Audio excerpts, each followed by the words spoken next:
دا ویډیو په غور سره کتل دي. دا ویډیو د هغه لپاره ده چا چې د کور والی یا د مور شناختی کارت نه وي. کله چې هم مور او پلار لري هم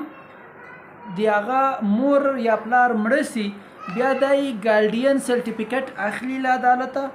د ورور یا د خور ګالډین جوړ کړي چې دا د دغه ګالډین ده، لهذا دغه اوس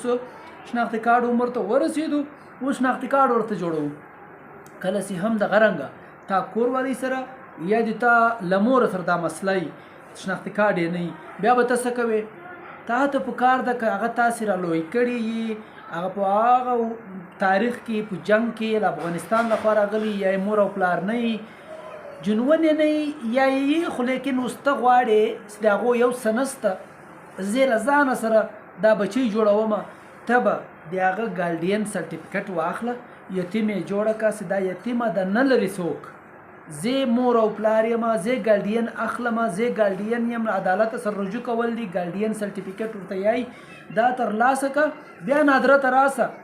چې کله هم عدالت تا ته ګالډین سرټیفیکټ درکړي کې تا کې کتی ورور او خور یا ورور یې یا بیا ته ځان جوړ کړی، ته ګالډین سرټیفیکټ واخله بیا راسه نادره سره رجوع وکوه، نادره به تا ته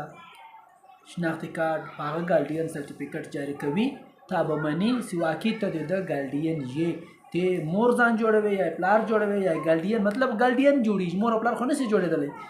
ګالډین سرټیفیکټ واخله په دې بنیاد باندې چې ما دا یتیمه را لوی کړې ده، څوک یې نه لرل، موږ کوچنۍ را لوی کړه، اوس یې ګالډین زه یم له دې بعده،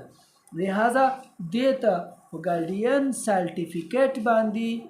دې ته شناختی کارت جوړوی سي، که د تا هغه بیا مور کېږي که د هغه د تا کور والی کېږي، ته خپل مسیران ور جوړ کړه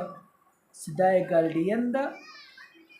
ګالډین مطلب څوک چې پرورش کوي، چا یې پرورش کړی لکه مور او پلار، هغه ته نیچرل ګالډین یایي، ته به عدالتي ګالډین جوړ سي، عدالت له طرفه به تا ته اجازت نامه میلاو سي، کله چې هم هغه اجازت نامه میلاو سي بیا زیاتې ورځه خپل شناختی کارت د جوړوی ترلاسه کوی.